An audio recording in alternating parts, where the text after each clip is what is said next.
ದಲಿತ ಪ್ರಜ್ಞೆಯವರು ಅಂಬೇಡ್ಕರ್ ಚಿಂತಕರು ಸಂವಿಧಾನದಲ್ಲಿ ಸ್ಪಷ್ಟವಾಗಿದೆ. ಯಾವುದೇ ಅಸ್ಪೃಶ್ಯತೆಯನ್ನು ಆಚರಣೆ ಮಾಡಬಾರ್ದು, ಅವರಿಗೆ ಧಕ್ಕೆ ಮಾಡಬಾರ್ದು, ಅವಮಾನ ಮಾಡಬಾರ್ದು ಅಂತ. ಆದ್ರೆ ಒಂದು ಸರ್ವೋಚ್ಚ ನಾಯಕ ಎಐಸಿಸಿ ಅಧ್ಯಕ್ಷರು ವಿರೋಧ ಪಕ್ಷದ ನಾಯಕರಾಗಿದ್ರೆ ಅವರಿಗೆ ಅವಮಾನ ಮಾಡಿದ್ದಾರೆ. ಇದು ಖಂಡನೀಯ. ಅಂಬೇಡ್ಕರ್ ಚಿಂತಕರ ಒಕ್ಕೂಟದಿಂದ ನಾನು ಇದನ್ನ ಖಂಡನೆ ಮಾಡ್ತೀನಿ. ಕೂಡಲೇ ಯಾರು ಅದನ್ನ ಮಾಡಿದಾರೋ ಅವನ್ನ ಬಂಧಿಸಬೇಕು, ಕಾನೂನು ಕ್ರಮಕ್ಕೆ ಒತ್ತಾಯಿಸಬೇಕು ಅಂತ ಹೇಳಿ ನಾನು ಈ ಮೂಲಕ ತಿಳಿಸ್ತಾ ಇದ್ದೀನಿ. ಮುಂದಿನ ಕಾಂಗ್ರೆಸ್ ಖಂಡನ DHS ನೀನೇ ಟ್ರಾಫಿಕ್ ಮಾಡ್ಬೇಡ ಮತ್ತೆ ಎಲ್ಲ ಫೋಟೋ ಮಾಡ್ಕೋಬೇಕಿದೆ. ಏನಿದು ಖಂಡನ ಸಭೆ, ಇದು ಈ ಖಂಡನ ಸಭೆಗೆ ಎಲ್ಲ ಬೇರೆ ಬೇರೆ ಸಂಘಟನೆ ಮುಖಂಡರುಗಳೆಲ್ಲರೂ ಕೂಡ ಭಾಗವಹಿಸಿದ್ದೀರಿ. ಹಿಂಗಾಗಿ ದೇಶ ವ್ಯಾಪ್ತಿ ಇದು ಒಂದು ಔಪಚಾರಿಕವಾದ ಒಂದು ಘಟನೆಯನ್ನ ಇವತ್ತು ಬಿಜೆಪಿ ಅವರು ಮಾಡಿದ್ದಾರೆ. ಹಿಂಗಾಗಿ ಎಲ್ಲ ಕಡೆನೂ ಕೂಡ ಇವತ್ತು ಅಂಬೇಡ್ಕರ್ ಬೆಂಬಲಿಗರು ಮತ್ತೆ ಅಂಬೇಡ್ಕರ್ ಚಿಂತಕರು ಎಲ್ಲರೂ ಇವತ್ತು ಒಟ್ಟಿಗೆ ಸೇರಿ ಈ ಇದು ಖಂಡನ ಸಭೆಗಳನ್ನ ಎಲ್ಲ ರಸ್ತೆಗಳಲ್ಲೂ ಮಾಡಬೇಕು ಅಂತ ತೀರ್ಮಾನ ಮಾಡಿ ಇವತ್ತು DHS ಸಂಘಟನೆಯಾಗಿ ಅದರ ಅಧ್ಯಕ್ಷ ಆಗಿ ನಾವು ಕೂಡ ಬೀದಿಗಳಲ್ಲೂ ಕೂಡ ಈ ರೀತಿ ಖಂಡನ ಸಭೆಯನ್ನ ಮಾಡಬೇಕು ಅಂತ ಹೇಳಿ ಒತ್ತಾಯ ಮಾಡಿ ಈ ಸಭೆಗಳು ನಡೀತಾ ಇದೆ. ಹಂಗಾಗಿ ಚಿಂತಕರ ಒಕ್ಕೂಟದ ಏನು ಈ ಕಾರ್ಯಕ್ರಮ ಇದೆ ಇದು ನಿಜವಾಗ್ಲೂ ಅಭಿನಂದಿಸುವಂತ ಕಾರ್ಯಕ್ರಮ. ಇಡೀ ದೇಶವ್ಯಾಪ್ತಿ ಇವತ್ತು ಕೋಮುವಾದಿಗಳೇನಿದ್ದಾರೆ ಇವತ್ತು ಜನರನ್ನ ಜಾತಿ ಹೆಸರಲ್ಲಿ ನಿಂದನೆ ಮಾಡಿ ಇವತ್ತು ಇಡೀ ದೇಶದ ಈ ಸಮುದಾಯಗಳನ್ನ ಬ್ರಾಹ್ಮಣರ ಹತೋಟಿಗೆ ತಗೊಂಡು ಬರಬೇಕು ಅನ್ನೋ ಉದ್ದೇಶದಿಂದ ಇವತ್ತು ಎಲ್ಲ ಕಡೆನೂ ಕೂಡ ದಲಿತರ ಮೇಲೆ ಈ ರೀತಿ ದೌರ್ಜನ್ಯವನ್ನು ಮಾಡ್ತಾ ಇದ್ದಾರೆ. ಹಿಂಗಾಗಿ ಈ ವಿಚಾರಗಳನ್ನ ಖಂಡಿಸ್ತಾ ಈ ವಿಚಾರಗಳು ಮನೆ ಮನೆಗೆ ತಗೊಂಡು ಹೋಗಬೇಕು. ಇದೇ ಸೋಮವಾರ ಮಂಗಳವಾರ ಫ್ರೀಡಂ ಪಾರ್ಕ್ ಅಲ್ಲಿ ಹೋರಾಟಗಳನ್ನ ರೂಪಿಸಬೇಕು ಅಂತೇಳಿ ಕೂಡ ಅಂದಾಜು ಮಾಡಿದ್ದೀವಿ. ಹಂಗಾಗಿ ಇಂಥ ಒಂದು ಹೋರಾಟವನ್ನ ಜನಕ್ಕೆ ಎಲ್ಲ ರಾಜ್ಯಗಳಲ್ಲೂ ಕೂಡ ತೀವ್ರವಾಗಿ ಖಂಡಿಸಬೇಕು.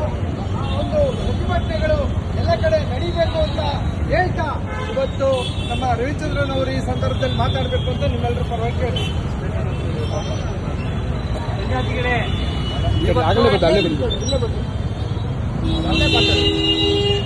ಈ ದೇಶ ವ್ಯಾಪ್ತಿ ಇವತ್ತು ನಡೆದಿರುವ ಒಂದು ಹೋರಾಟದ ಅಂಗವಾಗಿ ಇವತ್ತು ನಾವು ಕೂಡ ಒಂದು ಪ್ರತಿಭಟನೆಯನ್ನು ತೋರಿಸೋಕ್ಕೋಸ್ಕರ ಇಲ್ಲಿ ಮಾತಾಡ್ತಾ ಇದ್ದೀವಿ. ಆದರೆ ನಮ್ಮ ಹೈಕೋರ್ಟ್ಗಳು ಕಾನೂನನ್ನು ರಕ್ಷಣೆ ಮಾಡುವ ಪೊಲೀಸ್ ಅಧಿಕಾರಿಗಳೆಲ್ಲ ಕೂಡ ಯಾಕೆ ಬೇಡ ಅಂತ ಹೇಳ್ತಾರೆ ಅಂದ್ರೆ ಹೈಕೋರ್ಟ್ ಅಲ್ಲಿ ಒಂದು ಆದೇಶ ಇದೆ. ಈಗ ಜನರ ಧ್ವನಿಯನ್ನು ನಾವು ಕೇಳೋದಕ್ಕೆ ಇದ್ರ ಕೂಡ ನಾವು ಏನು ಇಲ್ಲಿ ಹೋರಾಟ ಅದಿಲ್ಲ. ನಮ್ಮ ಒಂದು 10 ಜನ 20 ಜನ ಸೇರಿ ನಮ್ಮ ಅಭಿಪ್ರಾಯಗಳನ್ನು ಹೇಳಕ್ಕೆ ಇಲ್ಲಿ ಬಂದಿದ್ದೀವಿ.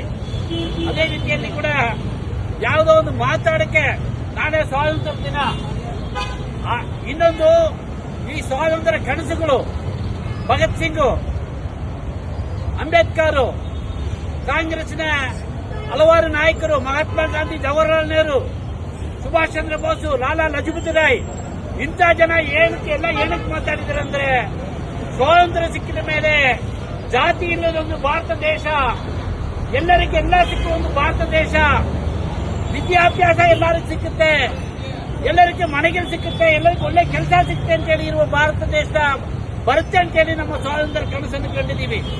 ಆದ್ರೆ 100 ವರ್ಷಕ್ಕೆ ಮುಂಚೆ ಜಾತಿ ಆಚರಣೆ ಮಾಡಿಕೊಂಡು ಜಾತಿ ಹೆಸರಲ್ಲಿ ಒಂದು ಕಷ್ಟಪಟ್ಟು ದುಡಿಯುವ ಜನರನ್ನು ದೇವಸ್ಥಾನ ಒಳಗಡೆ ಬಿಟ್ಟಿಲ್ಲ. ಅದು ಧರ್ಮದ ಹೆಸರಲ್ಲಿ, ಸನಾತನ ಧರ್ಮದ ಹೆಸರಲ್ಲಿ ಇವತ್ತು ಎಷ್ಟೋ ಜನರು ದೇವಸ್ಥಾನ ಒಳಗಡೆ ಬಿಟ್ಟಿಲ್ಲ. ಇಂಥ ಹೋಟೆಲ್ನಲ್ಲಿ ಕಾಫಿ ಕುಡಿಯಕ್ಕೆ ಹೋದ್ರೆ ಸೆಪರೇಟ್ ಟಂಬ್ಲರ್ ಮಾಡಿ ಇಟ್ಟಿದ್ರು. ಸೆಪರೇಟ್ ಟಂಬ್ಲರ್ ಮಾಡಿ ಇಕ್ಕಿ ಅವನನ್ನು ಸಮಾಜದ ಕೆಲಸ ಮಾಡಿ ಅವನ ಸಮಾಜಕ್ಕೆ ಯಾವ ದುಡಿಮೆ ಕೊಡ್ತಾನೋ ಅವನನ್ನು ದೂರ ಮಾಡಿ ಇಟ್ಟು ಇಂಥ ಹೋಟೆಲ್ಗಳಲ್ಲಿ ಸೆಪರೇಟ್ ಟಂಬ್ಲರ್ ಇಟ್ಟಿದ್ರು. ಆ ಕಾಲದಲ್ಲಿ ಅವನನ್ನು ವಿದ್ಯಾಭ್ಯಾಸದಿಂದ ದೂರ ಮಾಡಿದ್ರು, ಬೇರೆ ಎಲ್ಲರಿಂದ ದೂರ ಮಾಡಿದ್ರು.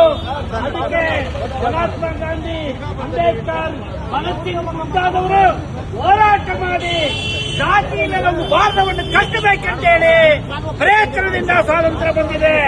ಆದರೆ ಇವತ್ತು ಕಾನೂನನ್ನು ಮೀರಿ ಇವತ್ತು ಕಾನೂನು ಭಂಗ ಮಾಡಿ ಸಂವಿಧಾನ ವಿರೋಧವಾಗಿ ಇವತ್ತು ಮಾಡಿದ್ದಾರೆ. ಅವರನ್ನು ಈ ಕೋರ್ಟ್ಗಳು, ಈ ಪೊಲೀಸ್ ಅವರು ಎಲ್ಲ ಕೈ ಕಟ್ಕೊಂಡು ನಿಂತ್ಕೊಂಡಿದ್ದಾರೆ.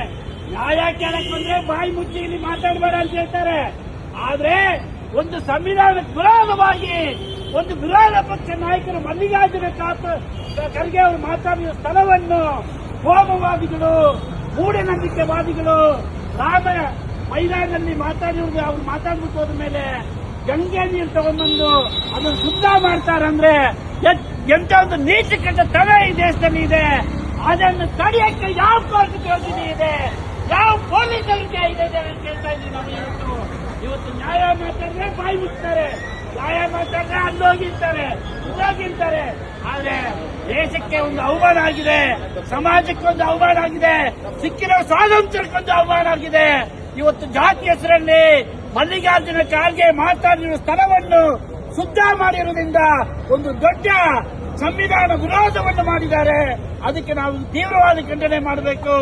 ಅದಕ್ಕೆ ನಾವು ಈ ದೇಶದ ಜಾತಿ ಧರ್ಮದ ನಂಬಿಕೆ ಇಲ್ಲದ ಎಲ್ಲಾ ಭಾರತೀಯರು ನಿಜವಾದ ಈ ಸ್ವಾತಂತ್ರ್ಯವನ್ನು ಕಾಪಾಡಕ್ಕೆ ಅಂಬೇಡ್ಕರ್ ದಾರಿಯನ್ನು ಹೋಗ್ಬೇಕಂತೇಳಿ ನಮಗೆ ಧನ್ಯವಾದಗಳನ್ನು ಹೇಳಿ ಮುಕ್ತಾಯ ಮಾಡ್ತೇನೆ. ಜೈ ಭೀಮ್.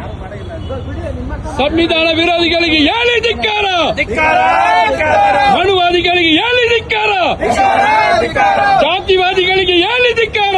ಈಗ ನಾವು ಶಾಂತಿಯುತವಾಗಿ ನಮ್ಮ ಅಭಿಪ್ರಾಯಗಳನ್ನ ಹಂಚಿಕೊಳ್ಳಕ್ಕೆ ಸಾರ್ವಜನಿಕರನ್ನು ಜಾಗೃತಿ ಮೂಡಿಸೋದಕ್ಕೆ ಸಭೆ ನಡೀತಾ ಇದೆ. ಈ ಸಭೆಯ ಉದ್ದೇಶ ಇರೋದೇ ಜಾಗೃತಿ ಮೂಡಿಸೋದು. ಹಾಗಾಗಿ ನಾವು ಸಭೆ ಮುಖಾಂತರ ಜನಕ್ಕೆ ಜಾಗೃತಿ ಮೂಡಿಸೋಕ್ಕಾಗಿಯೇ ಈ ಸಭೆ ನಡೀತಾ ಇದೆ. ದಯವಿಟ್ಟು ಪೊಲೀಸರು ಕೂಡ ಸಹಕರಿಸಬೇಕಂತ ಕೇಳ್ಕೊಳ್ತಾ